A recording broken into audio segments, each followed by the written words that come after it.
kasih banyak kepada pihak IKIM dan juga khasnya seperti yang disebut oleh Datuk Pengerusi tadi, urus setia kerana menjemput saya pagi ini dan tahniah di atas penganjuran satu topik yang saya kira bagi ramai orang mungkin biasa-biasa. Consumption tak ada apa kot, kan? Hari-hari kita beli beras, kita makan, beli baju, beli kasut. What's the big deal kata orang ya? So saya minta maaf, saya punya slides ni dia bercampur sikit dia punya bahasanya lantaran ialah excuse yang biasalah, tak cukup masa untuk menterjemah secara yang bagus, secara yang baik, tetapi saya cuba yang termampu.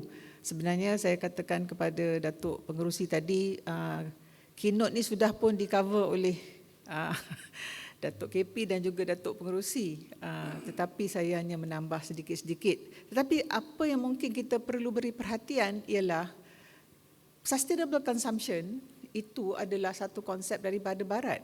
Seperti yang Datuk Mak Nol sebut tadi, kita selalu tunggu daripada Barat. What is fashionable is always from the West. Sebenarnya kita dah ada benda tu. Tapi apa masalah kita? Jadi kita terpaksa sentuh sedikitlah isu worldview, isu pandangan alam. Isu bagaimana kita melihat agama kita sendiri. Yang itu mungkin saya rasa saya beri sedikit semangat pada diri saya sendiri di dalam perjuangan untuk membela alam sekitar ini. Bahawasanya ia bersabit dengan isu dosa dan pahala. Bahawasanya ia bersabit dengan isu worldview kita sebagai seorang Muslim. Bahawasanya it is not just a fashion. Bahawasanya kita bukan sahaja jump on the bandwagon kata orang.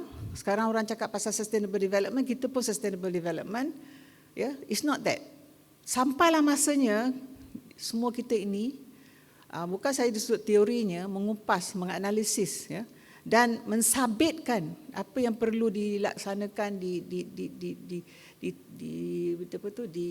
kita kata diamalkan oleh kita semua, iaitulah sustainable consumption atau penggunaan mampan, which bagi diri saya sendiri sangat samar-samar. Penggunaan mampan, ya, itu ada pembangunan mampan, semuanya mampan kat ujung tu. Jadi saya harap saya bercakap dari hati ke hati saja, ya, tidak berdiri di sini sebagai pakar apa benda ke, tetapi saya rasa kita sama-sama dengan IKIM telah memperjuangkan perkara ini berdekad lamanya, dan saya rasa sudah sampai masanya kita tidak lagi mengambil second place ataupun kita beratur di belakang orang lain lah yang mendepani benda ini. Ya, kita mesti bina kita punya own indigenous knowledge on this dan war-warkan dan sebarkan seperti yang Datuk Pengerusi sudah sebut tadi. Jadi saya pertama sekali kita perlulah, ya, saya rasa semua orang sini sudah pakar tentang perubahan iklim. Tapi perubahan iklim ini ialah the defining reality of today. Ya. Jadi bila orang cakap pasal VUCA, keadaan pasca normal, apa dia VUCA, sekejap lagi kita tengok, ya, zaman antroposen apa semua ni, kita mesti dalam masa setengah minit ambil itu sebagai a given. Sudah pun diterangkan oleh Datuk Pengerusi tadi, zaman pancaroba, zaman tak tentu hala, zaman ketidaktentuan dan lain-lain, ya. Dan paling penting sekali kita kena sebut pada diri kita dan cuba amalkan setakat yang mana boleh. Sebenarnya penggunaan mampan ini, ia adalah tentang memberhentikan pembaziran, dan pembaziran ini sesuatu sekali lagi yang kita tak ambil cakna dengan yang sepatutnya, saya kiralah. Dan kita cuba menganalisis perkataan ataupun konsep pembaziran ini dari sudut yang holistik ataupun menggunakan konsep tadi yang membabitkan sesuatu yang lebih luas, ekosistem. Dan di sini kecerdikan spiritual atau spiritual intelligence memainkan peranan, ya. Perhatikan saya berbolak-balik daripada penggunaan perkataan-perkataan dan konsep-konsep konvensional dengan penggunaan konsep dan perkataan-perkataan yang Islami lah, yang lebih dekat dengan kita punya budaya sendiri. Dan di antara perkara yang sangat-sangat berkurangan hari ini, defisitnya sangat tinggi, ialah syukur, gratitude. Dan ini di antara perkara yang mengakibatkan pembaziran berlaku, dan dia adalah salah satu daripada spiritual intelligence elements yang diperkatakan oleh kumpulan-kumpulan yang tidak beragama pun, ya. Jadi hari ini ada keperluan untuk merubah pandangan alam seperti kita sebut tadi, sistem kepercayaan kita dan juga nilai kita untuk kita merealisasikan penggunaan mampan atau sustainable consumption. Dan contoh-contoh kesan positif penggunaan mampan ini kita akan cuba lihat juga. Kesannya, ya, saudara-saudara sekalian, bukan kecil, besar. Dunia Barat bercakap tentang circular economy, di mana circular economy atau terjemahannya ekonomi bulat, jangan ketawa, ekonomi bulat. Ya. Jadi Puan Azlina boleh fikirlah ataupun ekonomi kitaran. Kita agak kecewa lah sebut ekonomi bulat. Yalah dah circular, bulat lah kan. Jadi faham tak masalah mental block? Bila kita terjemah, kita macam tak heran dekat terjemahan tu. Whereas it should be something very big. Dan ekonomi bulat inilah yang sedang didambakan oleh dunia, sedang diusahakan oleh dunia. Sebab dia mempunyai ciri-ciri penggunaan mampan yang sangat kuat. Dan jika kita berjaya sebagai umat Islam dan manusia lainnya daripada kumpulan-kumpulan agama yang lain seperti Datuk Pengerusi dah sebut, jika kita berjaya lakukan itu, maka kita akan berjaya merubah dunia, ya. Merubah dengan pertama sekali merubah perilaku kita. Jadi maaf jika dah nampak slide ni banyak-banyak kali sebelum ni. Tapi ini bukan sekadar-kadar menakut-nakutkan. Inilah realiti yang saya kira ramai kita dalam masyarakat tak ambil cakna pun. Berapa kali kita lihat perkara ini di media-media, ya, di TikTok kita. Jadi silakan berTikTok, silakan menjadi influencer, tapi sesekali boleh tak masukkan perkara ini, ya. Bumi yang merah-merah tu maknanya bumi dah sangat panas, dan di bawah tu ada apa pula kaitannya dengan pembuangan bayi apa semua. Sebab seperti disebut tadi, bila cakap tentang perkara, dunia ni ataupun hidupan hari ini tidak mampan, we are not talking about the physical saja. Bahkan saintis-saintis di dalam bidang sains, kita panggil climate science, dia sudah kita kata tepu. Semua ilmu tentang what's wrong sudah diberi. Sekarang mereka meminta sahabat-sahabat daripada social science, daripada humanities, termasuklah bidang agama untuk memberi sumbangan tentang apa? Bagaimana nak merubah perangai manusia, ya, supaya kemampanan itu dapat dicapai. Ya. Kalau tengok SDG Goal 17, sebenarnya 3 je yang berkaitan dengan alam fizikal. Yang lain-lain tu berkaitan dengan kehidupan sosial, ya. Jadi marilah sama-sama kita, whoever we are, ya, di KIM khasnya ada media dan ada kita kata lorong-lorong untuk menyebarkan ilmu yang sangat besar. Mari kita manfaatkan. Dan maaf ini kita tak dapat nak terjemahkan. Jadi semua orang tahu apa yang berlaku hari ini. Cuaca yang panas tadi telah mencairkan kita kata ais di kutub utara dan selatan, jadi sudah naik paras laut, dan air laut ni sudah masuk ke sungai-sungai, dan bila air banjir susah nak surut, ya. Forest fires, ya, kebakaran-kebakaran, dan hari ini, ya, apa yang diperlu ialah kita menyedari bahawa kita tidak cukup membuat sesuatu yang terbaik bermula dengan kita menerima hakikat bahawa hari ini etika dan nilai-nilai agama, ya, kita tidak cakap itu dengan, ya, orang agama dah kena take over the scene dah, ya. Dulu memang tak nak cakap agama, now dah penting dah, ya. Jadi balik kepada conventional kita kata definitionnya, apakah dia sustainable consumption? Sebenarnya sudah pun diperkatakan 30 tahun yang lalu, dan kalau tuan-tuan perasan, dia adalah SDG nombor 12. Ya. Dan ia bermaksud penggunaan khidmat dan produk yang memenuhi keperluan asas dan yang memberikan kehidupan berkualiti dengan cara yang meminimalkan penggunaan sumber-sumber alam tabi'i dan bahan-bahan toksik, serta pengeluaran sisa dan bahan pencemar sepanjang kitaran hayat perkhidmatan atau produk itu, supaya ia tidak menjejaskan kualiti hidup generasi akan datang. Panjanglah pula kan, ya. Tetapi artinya bila kita beli sesuatu, bukan saja nak tengok immediate effect dia, ya, sama ada dia organik tak organik, dia menggunakan kulit harimau atau tidak. Dalam pembuatan dia tu ada tak unsur-unsur yang tidak mampan, kan? Ada tak unsur mencemar? Sepanjang khidmat dia, Simple. Kalau kita duduk di hotel, macam mana praktik-praktik dalam hotel itu yang tidak mampan. Semua sekali perlu diambil kira. Dan golongan yang sini saya kata, alam banyaknya kerja tak larat. Itu yang kita ingatlah apa Datuk KP cakap, Allah melihat. Ihsan. Allah melihat. Malaikat kiri kanan. So, lagi satu masalah hari ini ialah empati, kepercayaan, bukan tadi cakap empati ya. Hari ini ada masalah yang kritikal tentang kepercayaan kepada yang gaib. Jika lihat rukun iman di dalam Islam, semuanya gaib. Prinsip 6 dalam rukun iman semuanya gaib. Cuba tengok. Ya, kecuali kitab lah. Kitab tu pun kalau kita tak percaya pada yang gaib, Tuhan, Rasul, Malaikat, kita tak akan percaya kepada kitab-kitab. Tak percaya pada Al-Quran.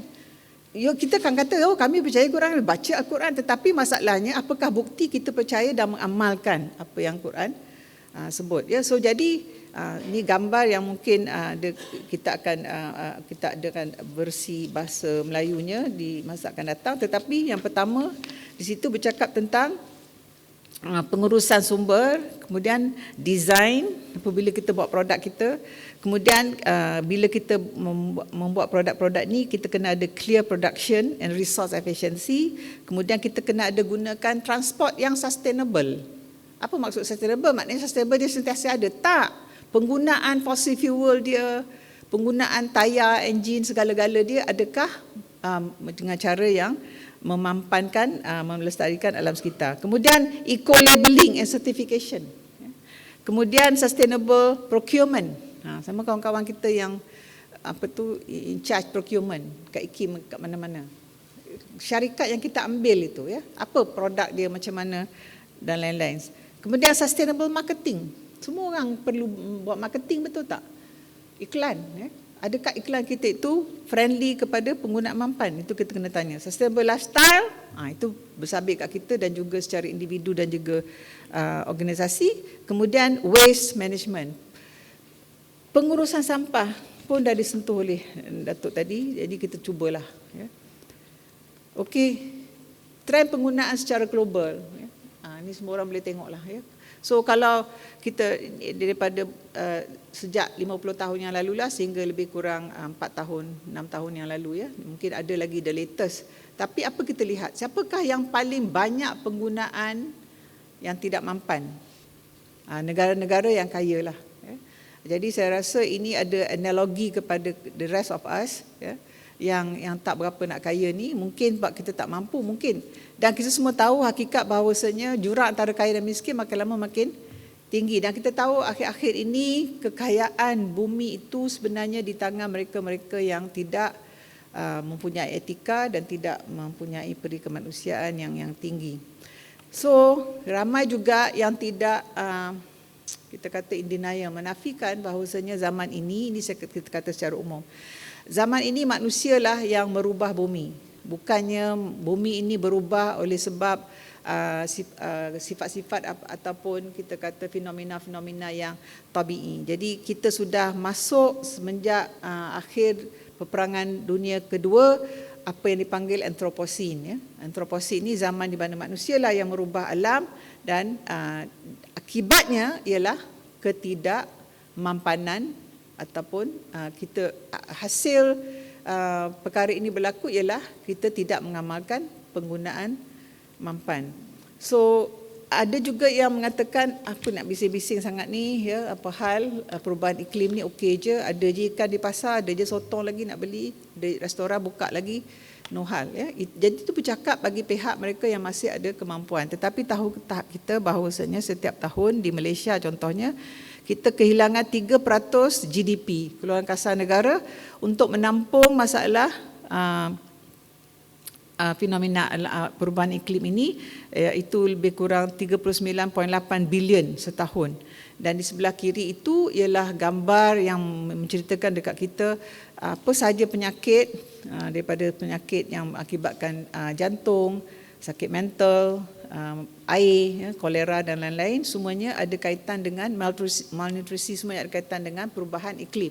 So kita dah nampak dah kan, perubahan iklim itu ada kaitan dengan penggunaan yang tidak mampan kan, ada kaitan dengan kesan kepada kita secara keseluruhan. Dan ini juga yang elok kita ambil cakna di antara 2010 hingga 2020 ada lebih kurang 412 disaster, masalah alam sekitar yang kita alami, dan berbanding dengan dalam tahun-tahun 1980-an ada 200 lebih sahaja setahun. So agak-agaknya masa akan datang macam mana? Makin kurang kan macam mana agak-agak? Ya, jadi kita fikirlah sendiri. Jadi maaflah, kita ni bukannya alim ke apa, bukan tugas orang macam saya untuk jadi alim ulama, dan tetapi ulama umara saya rasa perlu bergabung tenaga, dan di samping kita memperkatakan tentang isu-isu keagamaan orang Islam khasnya yang tertentu dalam bidang-bidang tertentu, bidang ini juga saya rasa perlu diberi perhatian lah, ya. Kita boleh dan wajib mengelakkan senario ini. Secara mudahnya saja sekarang ini by 2030, ya, dalam tahun 2030 kita jangan melampaui 1.5 darjah sentigrade dari segi penambahan temperature kita, ya. Tapi sekarang katanya sudah dah lepas dah. Dia dah masuk ke increase in 2 degree centigrade dah. Dan tahu tak kita, kalau berlaku senario itu 4 bulan dalam setahun kita akan mengalami kekeringan. Ya, dah nampak dah apa berlaku di Kedah dan lain-lain kan, ya. Dan jika naik kepada 3 darjah sentigrade, is it possible dia akan naik kepada 3 darjah sentigrade? Ya, sangat possible.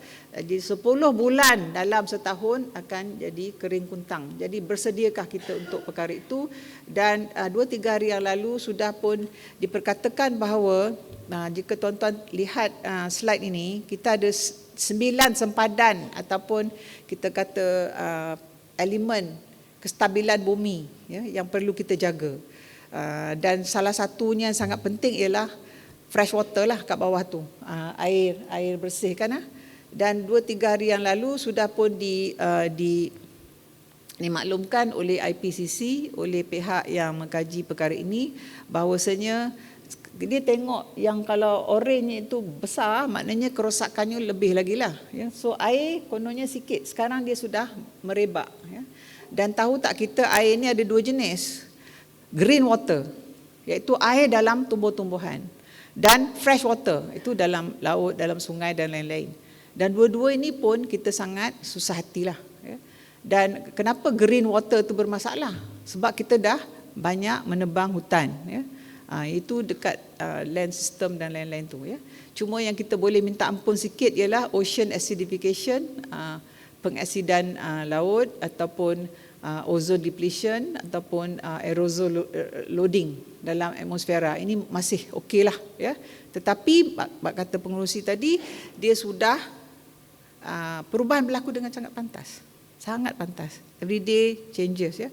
Jadi biasa dah kita dengar dah surah Ar-Rum ini mengingatkan kita bahawasanya mafhumnya Bismillahirrahmanirrahim, telah jelas kerosakan di darat dan di laut disebabkan perbuatan tangan manusia. Allah menghendaki agar mereka merasakan sebahagian daripada akibat perbuatan mereka, agar mereka kembali ke jalan yang benar.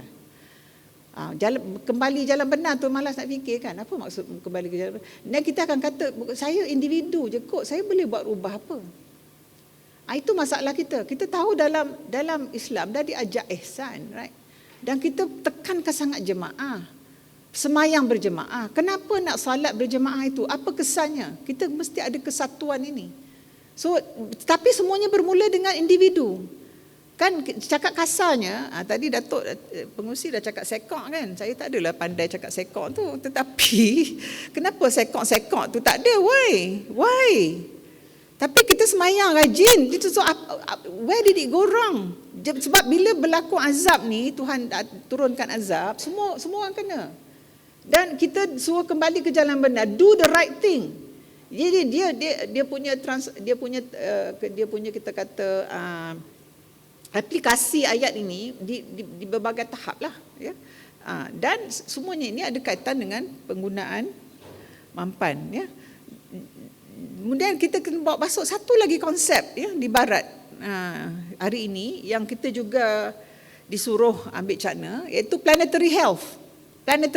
Sikit lagi secara kebangsaannya, secara nasionalnya, Akademi Sains Malaysia akan mengutarakan ini dengan sokongan kerajaan juga, satu pelan yang dipanggil National Planetary Health Action Plan. Pelan tindakan kebangsaan tentang kesihatan planet. Orang kata itu apa pula? Ini baru timbul dalam 5 tahun yang lalu. Okay? Jadi semuanya nak menyuruh kita berubah kepada menyelamatkan bumi. Jadi kita tak akan, sebab kawan-kawan bukan kata SDG tak selesai lagi, itu tak selesai lagi, dah naik pula PH, Planetary Health. Jadi kita tak, macam kita dah cakap tadi, kita tak payahlah cynical. Islam dah tahu dah semua ni. Memang Islam dah tahu dah semua ni. Ulama kita Syekh Al-Qaradawi Datul, ya kita tahu. But what do we do? What do we do? Jangan marah kan. Kita punya plastic bottle still on the table kan. Jadi tak salah IKIM lah, tak salah IKIM. Tetapi maksud saya tadi, kita boleh lagi ya. Bukan IKIM saja, sama Universiti Melayu pun begitu juga ya Puan Azrina kan. So where do we start ya? Jadi ada orang tu dibawa Tupperware warna oranye kat depan. Jadi dia tak ambil botol. Jadi agaknya itu dia punya sumbangan kecil dia lah untuk menyelamatkan. Jadi ini akan didengar dengan lebih kerap lagi, dan jika tidak berpandukan agama, kat sinilah argument dia. Argument dia kita kena jaga kesihatan bumi sebab kesihatan kita bergantung kepada kesihatan bumi. Faham tak? Dia masih human centric. Kita yang nak sihat dulu, jadi kita kena sihat bumi ni, utilitarian thinking. Kita nak sihatkan bumi ni sebab kita nak sihat. Tak ada idea tentang kita ni khalifah dan lain-lain. Dan kita sering ditunjukkan gambar-gambar ini bahawasanya perubahan iklim akan berlaku macam ni lah. Jadi kita tak pernah fikir pun ya, apakah sebenarnya sebab-sebab berlakunya perkara ini, dan adakah dia azab daripada Tuhan atau manusia yang tak ambil cakna atau apa ya, krisis makanan ya, pelarian alam sekitar. Jadi kita bolehlah tengok ini banyak data dan fakta. So soalan saya ialah, what does it take for us to be convinced? Kita nak tunggu apa ya sebelum kita betul-betul yakin benda ni kena dibuat? Ya. Jadi saya cakap tu dengan rendah hatilah. Jadi tuan-tuan boleh pandang kat saya balik, you dah buat apa? Ya. Jadi isunya bukan nak cari kesalahan, tak. Isunya step by step kita kena teruskan. Dan penggunaan mampan ini memerlukan perubahan sikap dan mindset. Dan Alvin Toffler ni dia kita tak, secara rasmi kita tak tahu dia orang Islam ke tidak, tapi penulisannya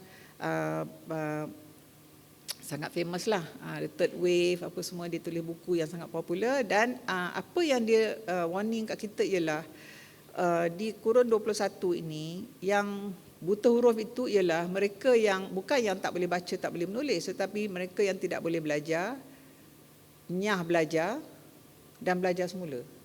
So kita fikirlah, what is it that we have to learn? Masalah ni lah, masalah yang kita hadapi dari segi perubahan iklim ni. Unlearn the bad habits, relearn the religion.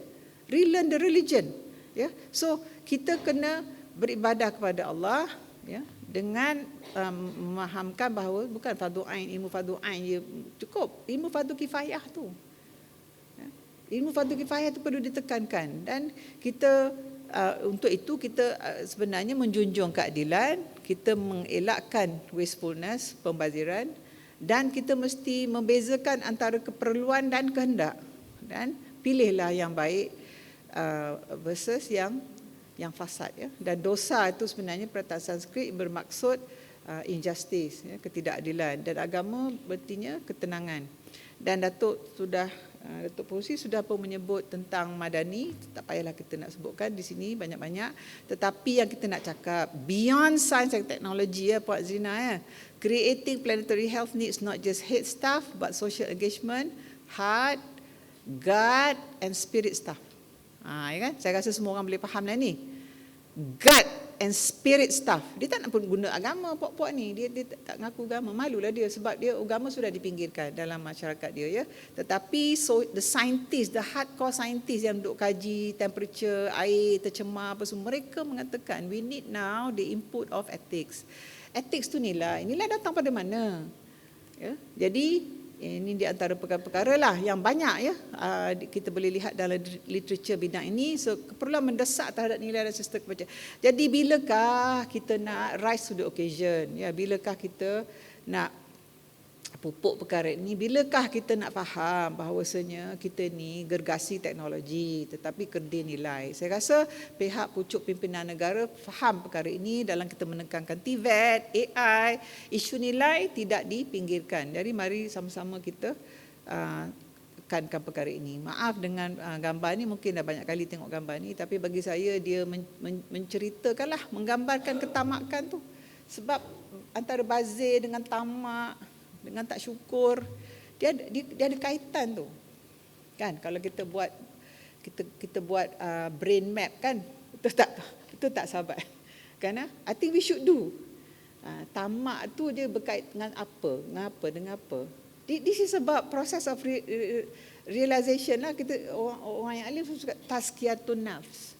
Kita mesti mentazkiyahkan nafsu kita. Apa benda tazkiyatun nafs tu? Ya. Dr. Zaidi dia pakar tentang akal, akal dan nakal. So please read buku-buku IKIM, banyak kat luar tu tuan-tuan, tolong. Ya. Tu saya cakap rendah hati lah, bukan sebab pernah kerja di IKIM lepas tu melambung-lambung IKIM. Tak.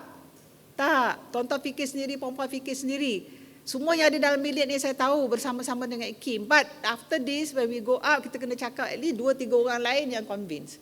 Tuan-tuan daripada organisasi kerajaan di negara kita ada Jabatan SDG Negara. Ada Majlis SDG Negara. Pengurusinya ialah Yang Amat Berhormat Perdana Menteri. Tolonglah, ya kan? Boleh tak diapakan dengan tadi Ihsan and all that? We can do it. Dan sedarlah kita bahawasanya, ya, udahlah Mahatma Gandhi cakap kan, that is enough for everybody's needs. Tapi not enough for everybody's greed. Ya. Udahlah kita buat ini, dan kita tahu bahawasanya ini bukan the latest pun statistik ni, fakta-fakta ni. Jurang antara kaya dan miskin tu merebak, membesar setiap hari. Dan kita boleh cakap SDG number 1, number 2, zero poverty, zero hunger. Macam mana tu, Dek? Cuba fikir-fikirlah. Pandangan alam, siapa kita? Lu siapa? Lu fikir lu raja? Samsul apa nama tu, lagu tu? Ya, lagu tu whatever it takes lah.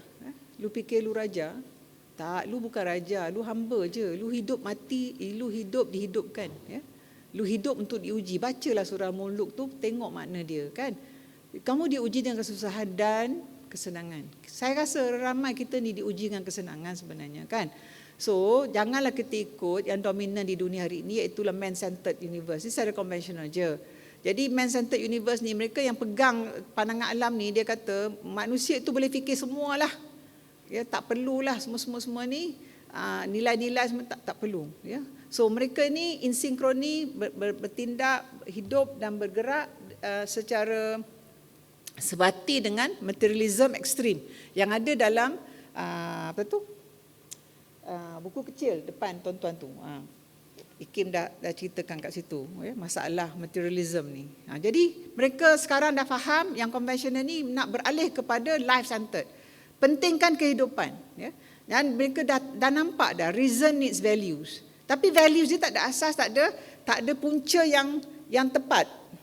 Yang jitu. Yang boleh dibuktikan tidak menentang fitrah. Dia pernah cakap natural tu apa? Natural tu apa? Dia boleh cakap my nature is different from you. That's why I'm an LGBT, you are not. Faham? You see what's happening or not? So kita jangan guna terminologi dia tanpa kita faham apa maksud dan implikasi dia. Choose the words that he use and define the words that he use. Kita boleh je guna perkataan mereka, tapi biarlah perkataan-perkataan itu kita menggunakannya berasaskan panduan kita sendiri. Betul kan? Alang-alang dah solat pagi tadi, hari ni nak solat lagi 5 kali. Buktikanlah inna salati wa nusuki wa mahyaya wa mamati lillahi. Senangnya saya bercakap. Saya bercakap untuk diri saya sendirilah, tuan ya. Tuan semua dah okey, saya ni nak kena berubah. Okey. So, the material dimension is balanced, must be balanced with the spiritual dimension. Masalahnya mereka tak tahu spiritual tu apa benda spiritual. Jadi dia akan guna macam-macam lah. Tetapi di sinilah mereka perlukan kita punya bantuan. So please rise to the occasion, siapa yang boleh. Not just melalui artikel jurnal, artikel apa-apa. Dan semua tahu dengan apa yang berlaku di Gaza hari ini, kadar orang faham Islam itu apa, Muslim itu apa, meningkat, betul tak? So we won't get into that. Jadi kita perlu harmonikan yang akal dan akal. Meminjam Dr. Zaidi punya great work. Dr. Zaidi dengan izin ya, perlu yang ilmu nakli dan ilmu akli itu disepadankan. Ya, minta maaf. So we have to learn from each other. Pembangunan mesti diasas kepada nilai spiritual. Untuk pengerusi, ada seorang pemikir, Profesor Ekonomi, Sunway University, Profesor Mahendran, boleh sebutlah. Kan? Bila kita buat National Planetary Health tu, dia cakap dengan kawan-kawan saintis-saintis ni, Muslim and non-Muslim, we must follow the maqasid syariah. Semua terkejut. Tu, apa benda maqasid syariah tu? We always create this problem. So kita Arabization, kita tak nak mengharapkan. Janganlah gitu. Kalau you boleh guna Latin words, betul tak? Saintia ke apalah Latin, betul tak kan? Plato, Aristotle. Why can't you look at the Arabic word and find out the meaning? Maqasid syariah, maksud objektif syariah. Syariah tu apa? Kan? Oh, God's laws in somewhere in the Quran. Kita sendiri sebagai Muslim bercakap macam tu. Di sini orang yang mengkaji, dia dah. Dan seperti Datuk cakap, bila dibentangkan kepada orang-orang bukan non-Muslim kan, Datuk KP kan, semuanya menurut. Semuanya menurut. Macam-macam situ. Tapi bila kita cakap macam ni, nanti orang salah faham. You menyamakan agama. Siapa pula menyamakan agama?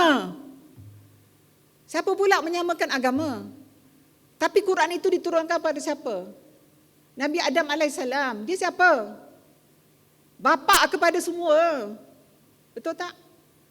Yang masih belum faham. Kenapa mereka masih belum faham? Sebab kita teragak-gagak nak bagi tahu. Because we don't think it's our problem. Betul? Kita lihat dia sebagai bahan api neraka je. Itu satulah. Jadi kasar sikit bunyinya. Tapi yalah ya, saya rasa kita mesti cubalah. Bila kita terbuka, kita berdialog. Bukan kita nak menyamakan agama, tak. We have to dakwah the way we can do dakwah. In this context, masalah persamaan kita dengan mereka ialah perubahan iklim. Masalah penggunaan kan. So kalau boleh, kita ikut 8 nilai ni. Revitalize, respect, rethink, reduce, reuse, recycle, restore, repurpose. Kan? Ada yang pandai tu kata, ada lagi. Tambahlah, sukatilah, tambahlah. Rethink what you're going to eat. Rethink what you're going to buy kan. Reduce, reuse. Tahu pun semua tu kan. Jadi kata dia pengurusi Datuk KP tadi, we have to go down lah. Kalau boleh kat tadika ke kat mana-mana, tambahlah kurikulum tu. Susah sangat ke? Kan? Tak payahlah kita berbengkel-bengkel 40 kali bengkel, 5 tahun kemudian tak jadi apa juga. So bagi diri saya, Maslow belah kiri dah cakap dah, manusia ni sebelum dia jadi hebat dan dahsyat tu, dia punya basic needs kena ada dulu kan. Dan inilah yang Islam janjikan, jika 3 hubungan itu dipelihara, manusia alam, manusia dengan Allah. Dan maqasid syariah itu kalau kita banding maqasid syariah, saya tak menyamakan ya. Kalau bandingkan maqasid syariah dengan yang kiri, pemeliharaan nyawa, akal, keturunan, mal ya, semua itu sebenarnya tak bercanggah. So mana wujud dulu? Maslow ke maqasid syariah? Angkat tangan. But we don't put this forward. We don't take this to international. We must. Dan ni saya seronok lagi lah. Bila cek-cek sikit je, tak banyak pun masa kita nak buat kajian. Rupanya dalam Islam ada banyak jenis pembaziran. Ada kaitan dengan penggunaan mampan. Sangat-sangatlah. Pembaziran ilmu pengetahuan, pembaziran amalan, pembaziran kekayaan, pembaziran hati, ya, pembaziran tubuh badan, pembaziran cinta, kasih sayang, pembaziran masa, pembaziran akal, zikir. Ya, so we got no time, tapi kita sedekah ilmu kita, insya-Allah. Siapa yang minat 1-2 slide ni, go ahead ya. Dah kaji lagi. Jadi kalau semua ni berlaku, maknanya kita pun dah membazir dah pun. So just to say to you, penggunaan mampan ini bukan tentang makan, minum, beli-beli je, tak. It's about the self. Kalau diri tu sendiri tak dah membazir all the time dalam berbagai-bagai segi, macam mana kita hendak dia jadi sustainable consumers ya. Dan surah Al-Mizan kan, tuan-tuan lagi hebat, tuan-tuan mungkin ada surah-surah tuan-tuan sendiri, tapi Ar-Rahman ni kan dia cakap pasal keseimbangan, Al-Mizan. dan saintis-saintis serta ahli teologi orang Islam di peringkat antarabangsa bawah United Nations Environment Program baru siapkan satu dokumen. Nama dokumen tu dia panggil Al-Mizan sebab dia dapat inspirasi daripada surah Al-Mizan.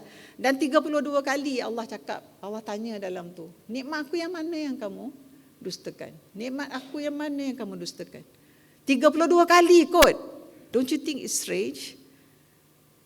So bilakah kita nak diketuk hati kita dan terketuk hati kita kan?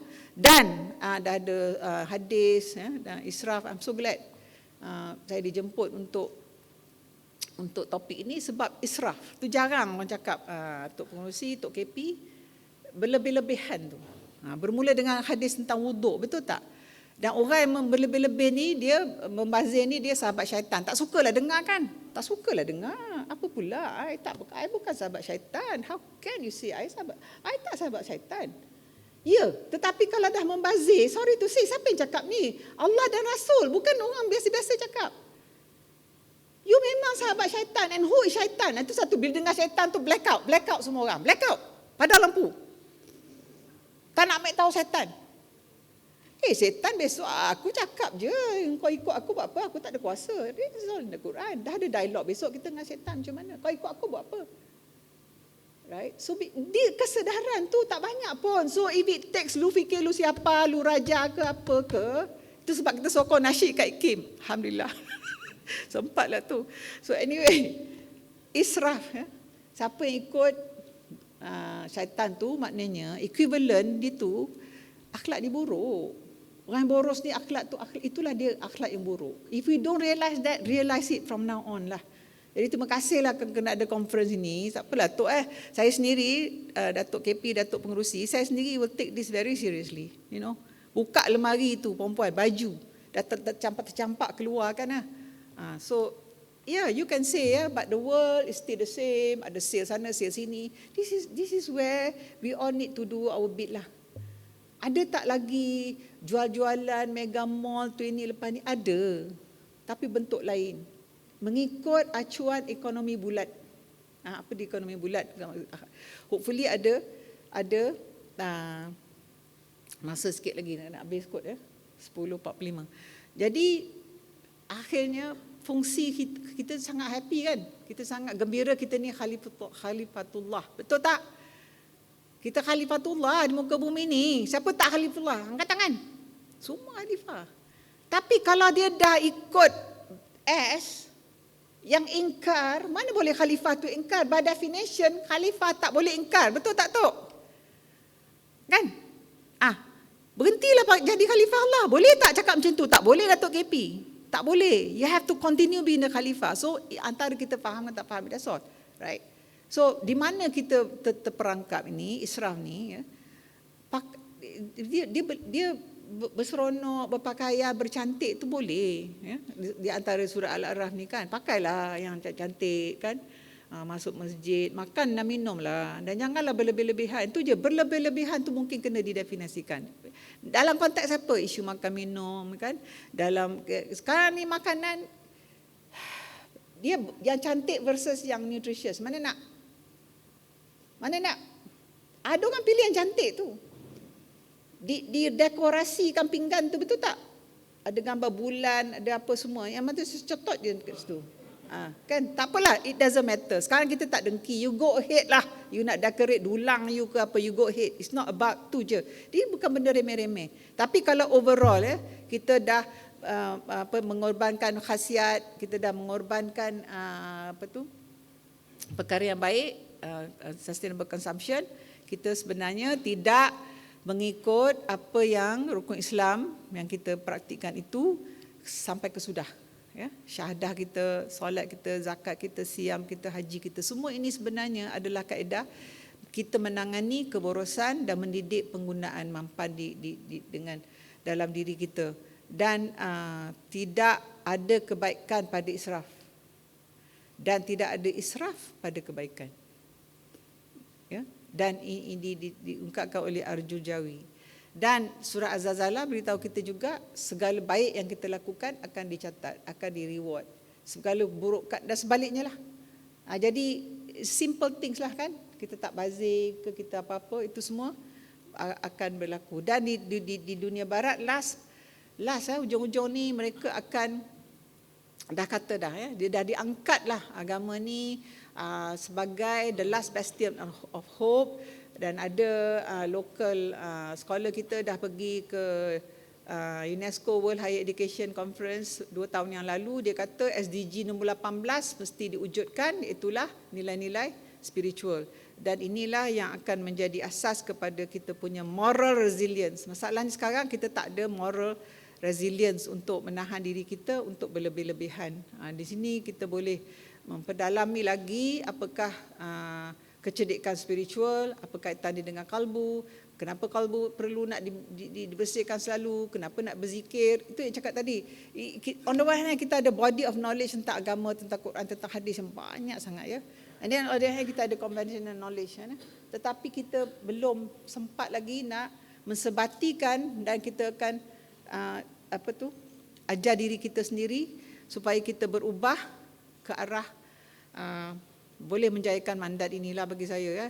Surah Al-Baqarah ayat 143, Bismillahirrahmanirrahim. Dan demikianlah mafhumnya. Dan demikianlah sebagaimana kami telah memimpin kamu ke jalan yang lurus, kami jadikan kamu wahai umat Muhammad satu umat yang pilihan lagi adil, supaya kamu layak menjadi orang yang memberi keterangan kepada umat manusia tentang yang benar dan yang salah.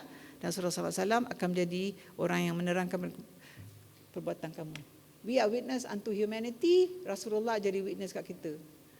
Janganlah kita pandang sepi ayat-ayat ni, kan terasalah sikit ya, terjentiklah sikit hati tu kan? Ada angguk tu jadilah terima kasih, you make my day, ada satu angguk tu terima kasih. Dan fahamlah kita bahawasanya sains ini, sains moden ni berasal daripada fikiran orang Islam zaman keemasan dahulu. Kita agung-agungkan barat tu, AI, semua orang takut terkedu-kedu dengan AI. The first robot was created by Al-Jazari, you know this. Untuk sultan ketika itu ambil wuduk.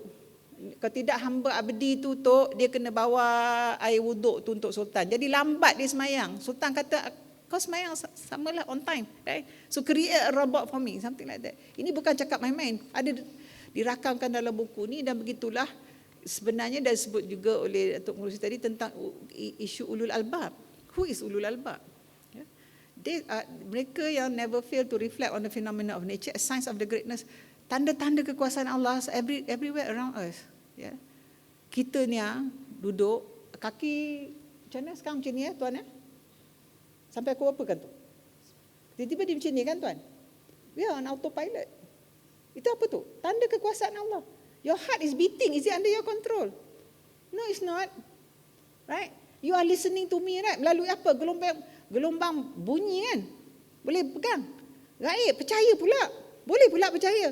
So the issue is, itulah iman rasa saya lah, menterjemahkan yang you percaya, antara tahu kepada mahu dan buat. Semua kita tahu dah, tahu bukan tahu tu, bukan tahu. Sebab sekarang ni kena careful. Kadang kita cakap tahu, dia cakap tahu itulah. Ya, tahu dengan mahu. So all this, the whole of science is orang Islam punya lah. Tapi kalau kita dah tak sempat, tanganlah dengki. Dia dah buat 20 tahun kajian tu, ambil lah. Kalau justified dia punya empirical evidence, ambil lah. Tak payahlah kita buat lagi apa yang dia dah buat. Ini is circular economy. Yang ada sekarang ni kita kata linear economy. Banyak pembaziran dan lain-lain. Mementingkan keuntungan saja. Bila circular, dia kurangkan, minimalkan pembaziran, pembuangan sisa apa-apa semua, dan hanya boleh berlaku kalau kita semua mengamalkan penggunaan mampan. Right? Dan dia ditambah cantikkan apabila idea wakaf ya, diterjemahkan menjadi venture wakaf. Maknanya kita boleh menjadikan wakaf ya. Dan macam mana kita boleh berwakaf? Macam mana? Apabila kita berjimat lah, betul tak? Siapa yang boleh berwakaf ni? Orang yang tidak menghabiskan, memboroskan, betul ke tak tuan? That my simple analysis lah ya. So bila dijimatkan harta tu, tidak diboroskan lah maknanya. You can put it into venture wakaf. And then I'm not an economist here, but I'm very interested in this. Banyak orang dah cuba, INCF, Bank Negara ada, ya. Profesor Tariqullah Khan cuba rujuk kat dia, ISRA, pernah dengar organisasi-organisasi ini, dan Maqasid Syariah dah ditunjukkan oleh scholar-scholar yang bercakap tentang ekonomi bulat ini dalam konteks Islam, ya, sangat in line with SDG, ya. Dan wakaf, kita terjemahkan venture wakaf sebagai wakaf usahawan. Apa dia wakaf ini? Iaitu blending compassion, ya, blending, mengharmonikan rasa kita ingin, kalau bahasa agama, beribadah, blending compassion ataupun rasa kita empati kepada yang susah, dan bagaimana kita nak tahu perasaan susah orang susah dengan kita berpuasa, betul? Yang kita naik haji dengan rukun Islam yang kita amalkan tersebut. So with the profit motive are inherent ideas of Islamic economics and finance, but under the influence of dominant waste-driven economic and financial system, it has been pushed to the side. So venture wakaf could potentially reform. Jadi dia belum begitu popular, tetapi di kalangan orang Barat sudah diwar-warkan perkara ini dan sudah mula diamalkan oleh pihak-pihak tertentu. Dan wakaf is sedekah jariah, which refers to the fact that even after a person passes away, he or she will continue. Ini kita tahu maksud wakaf. Tapi kita masih di peringkat tradisional. Tapi sebenarnya kita dah boleh go big lah, ya? Dan semua orang kenal tokoh ini, pernah bersama-sama IKIM sebelum ini. Dan wakaf beliau bukan hanya untuk orang Islam saja, tapi untuk semua, ya. Jadi yang kita tahu secara peribadi kan, Datuk Pengerusi, Datuk KP, Dr. Zaidi, he is a very modest person, right? He is a very modest person. When he passed away, dia tak ada, maaf ya kepada semualah, kepada keluarga beliau ke apa ke, kita share informasi ini. Dia tak ada meninggalkan kekayaan yang besar untuk, not that kita go against people who do that, tak. Maksudnya dia sangat modest, artinya consume moderately. Ni last lah, ya, peringkat perubahan perilaku. Jadi Barat sibuk sangat macam mana kita nak ubah perangai orang. Jadi kita sekarang ni di mana? Sekarang pre-contemplation, contemplation atau preparation. 3 ni saya rasa. Puan Azrina dah memikir dah dengan kawan-kawan, ya, dengan Dr. Handsome sebelah Dr. Zaidi, lupa lah nama. So jadi kita dah dekat preparation lah ni. So what next? Action. Lepas tu kita kena maintain. This is where we support each other. We have to have the systems, we have to have the infrastructure apa semua. Nanti kita akan, suka tak suka, digoda, akan masuk balik kat relapse, dan kita start balik the cycle. So sebab itulah kena semayang hari-hari kan. Kan ada orang tanya, sekali je semayang sudahlah, berapa nak banyak kali? Because that's how it is, that's how we are to. Dan setiap stage itu, dia ada dia punya elemen-elemen dia, ciri-ciri dia. Bila pra-kontemplasi itu dia masih in denial, dia ignore the problem, tetapi dia dah fikir dah macam mana strategi dia patut buka. So kita haraplah, seperti Datuk dikatakan oleh pengerusi KP tadi, pengerusi dan KP hari ini kita ada awareness lah melalui hari ini. Begitu juga bila kita contemplation tu, apa yang berlaku? Ambivalent emotions, conflicting emotions. Ketika conflicting, kita tak sure nak buat ke tak buat, and so on, ya. So we don't have time. So then we have to buat tindakan, dan kita mesti istiqamah. Ya. Tetapi beware, you akan balik asal from time to time. You be frustrated, feelings of failure. When you do that, identify triggers that lead to relapse, and on and on. So orang Islam secara global, secara atas kertas lah, dari sudut amalannya ada dah. Dari sudut membuat teori itulah, ikrar tu Datuk Pengerusi kan. Tadi dah scholar-scholar tu dah mainkan peranan, dah tulis, ya. Tapi Muslim scientist bekerjasama dengan Muslim ulama, dia dah keluar 2 dokumen ini. 2015 dia panggil Deklarasi Islami mengenai perubahan iklim. 2024 this year dia terbitkan a much longer, bigger, more comprehensive document, Al-Mizan. So itu belum lagi kita dapat ketengahkan, dan khabarnya Prince Hassan of Jordan, uncle kepada Raja Jordan sekarang, dia sudah ambil dokumen itu dan dia cuba terjemahkan kepada realiti, dan khabarnya Datuk mungkin IKIM boleh rise to the occasion, dia akan datang ke rantau kita. Sebab di Indonesia Al-Mizan sudah diterjemah ke dalam bahasa Indonesia. So saya pasti Dr. Nur Azharuddin, Puan Zina akan terjemah kepada bahasa Melayu di Malaysia. Nah, so saya rasa sangat pentinglah, ya. Jadi itulah saja, setiap usaha kita ini sangat penting, dan kita mesti belajar hidup dengan alam sebab alam itu dia tidak ingkar. Ya, Tagal ini satu sistem oleh orang dusun di Sabah di mana mereka biarkan sungai itu untuk beberapa waktu jangan dikacau haiwannya apa semua supaya boleh hidup lah, boleh rejuvenate, boleh tumbuh semula hasil-hasil tu kan, right? Kemudian kampung yang berdekatan dengan bahagian sungai yang itu dia punya job. Ya. Kemudian lepas satu masa barulah mereka boleh datang dan ambil, panen, harvest. Ya. So kalau sungai itu 20 km, 5 km kampung ni jaga, 5 km macam tu. So this is really happening dan banyak dalam masyarakat kita tradisi ini berlaku. Ya. Kesimpulannya begitulah, tak payah dah disimpulkan. Kita tak boleh lari daripada penggunaan mampan ini baik di sudut konvensional maupun di sudut keagamaan. Dan ESG kita semua pernah dengar, mungkin di sini ada CEO syarikat-syarikat gergasi dan lain-lain di Malaysia.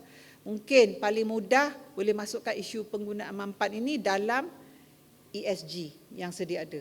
Kerana kita kena praktikal, kita tak boleh terlalu idealistik. Sekian saja, wabillahi taufik wa hidayah. Wassalamualaikum warahmatullahi wabarakatuh, dan saya mohon maaf di atas segala kekurangan dan kesilapan. Terima kasih. Alhamdulillah.